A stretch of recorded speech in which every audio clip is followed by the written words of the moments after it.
Assalamualaikum warahmatullahi wabarakatuh. Alhamdulillahirrabbilalamin. Pada kesempatan kuliah ini, izinkanlah saya memaparkan presentasi hasil jawaban ujian akhir semester mata kuliah statistik saya. Sebelumnya perkenalkan, nama saya Fajar Sidik dengan NIM 248623009. Saya mahasiswa semester 3 kelas C mata kuliah statistik dengan program studi pendidikan agama Islam S1 dengan dosen pengampu saya yakni Bapak Muhammad Fatwani MPD. Oke. Berikut data soal statistik, berikut data gabungan soal statistik. Langsung saja kita ke jawaban. Yang nomor 1 tentang tabel distribusi frekuensi. Berikut data variabel pertama. Tertulis nilai terendah 30, nilai tertinggi 83, dan range hasil dari nilai tertinggi dibanding nilai terendah yakni 53 dengan jumlah data atau N sebanyak 95 menghasilkan K dengan rumus 1 ditambah 3,3 log N menjadi log 95 sama dengan 7, sehingga I hasilnya R dibagi K 53 dibagi 7 hasilnya adalah 8. Berikut tabel distribusi frekuensi hasil output SPSS yang saya kerjakan. Next, yang kedua, adapun tabel distribusi frekuensi dari data variabel yang kedua tertulis nilai terendah adalah 51, nilai tertinggi 93, dan range nilai tertinggi kurang nilai terendah hasilnya adalah 42, dan jumlah sampel adalah 92 atau N92. K menghasilkan rumus 1 ditambah 3,3 log 92 hasilnya adalah 7 dengan rumus E 42 dibagi 7 hasilnya adalah 6. Berikut hasil output SPSS tabel distribusi frekuensi yang saya kerjakan. Oke, next. Berikut data distribusi frekuensi data gabungan. Nilai terendah 30, nilai tertinggi 93, dan range 63. N jumlah data gabungan sebanyak 187 buah menghasilkan K 1 ditambah 3,3 log 187 hasilnya adalah 9 dengan rumus I 63 dibagi 9 hasilnya adalah 7. Berikut hasil output SPSS dari tabel distribusi frekuensi variabel gabungan. Next, yang kedua ditanya mean masing-masing variabel. Tertulis mean variabel ke-1 adalah 65,94, mean variabel kedua adalah 72,55, dan mean variabel gabungan tertulis 69,19. Next, soal ketiga, standar deviasi masing-masing variabel.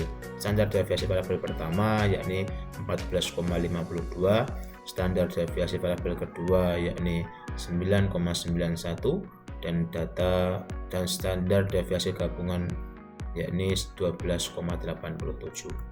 Oke, kita next. Yang keempat, adapun kriteria pengelompokan TSR tinggi sedang rendah.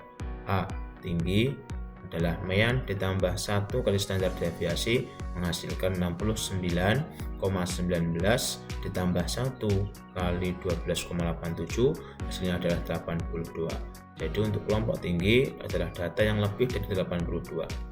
Untuk rendah, rumusnya M dikurang 1 kali standar deviasi sama dengan 69,19 dikurang 1 kali 12,87 hasilnya adalah 56,32. Jadi data yang kurang atau sama dengan dari 57 adalah masuk golongan rendah. Yang C sedang, yakni data yang ada di antara tinggi dan rendah, yakni data antara 57 dan 82. Penyelesaian kelompok soal pengelompokan data TSR. Berikut hasil output TSS setelah saya kelompokkan menjadi kelompok tinggi, sedang, dan rendah. Next, soal ke-6, uji normalitas data variabel pertama. Yang pertama merumuskan hipotesis H0 terima H0 apabila data berdistribusi normal dan terima HA apabila data tidak berdistribusi normal. Menentukan taruh signifikansi yang kita pakai adalah 5% atau 0,05. Menentukan kriteria pengujian terima H0 atau data berdistribusi normal apabila nilai sig lebih besar atau sama dengan 0,05, dan menolak H0 atau data tidak normal jika nilai sig lebih kecil daripada 0,05. Berikut komputasi hasil output SPSS yang saya kerjakan. Dapat diambil kesimpulan bahwa dari tabel output SPSS memperoleh nilai sig yaitu 0,000, sehingga lebih kecil dari 0,05, jadi hipotesis nihil ditolak, maka dapat disimpulkan bahwa data variabel pertama berdistribusi yang tidak normal. Oke, next. Yang ketujuh, uji normalitas data variabel kedua. Rumusan hipotesis H0 data berdistribusi normal, HA data berdistribusi tidak normal. Yang B, tab signifikansi yang kita pakai tetap 5% atau 0,05. Menentukan kriteria pengujian menerima H0 atau data berdistribusi normal jika SIG lebih besar sama dengan 0,05 dan menolak H0 apabila SIG lebih kecil daripada 0,05.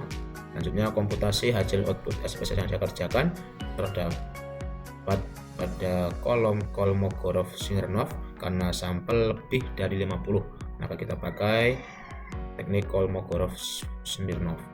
Tertulis bahwa hasil SIG adalah 0,150, jadi lebih besar daripada 0,05. Jadi hasil hipotesis nihil diterima, maka dapat disimpulkan bahwa data variabel kedua berdistribusi normal. Yang ke-8, uji homogenitas. Yang A merumuskan hipotesis, ya H0 data homogen, HA data tidak homogen. Menentukan taraf signifikansi yang kita pakai adalah 5% atau 0,05. Menentukan kriteria pengujian, nilai SIG lebih besar sama dengan 0,05, maka H0 diterima. Kalau data homogen, apabila nilai SIG lebih kecil daripada 0,05, maka H0 ditolak atau data tidak homogen. Berikut komputasi hasil output SPSS yang saya kerjakan.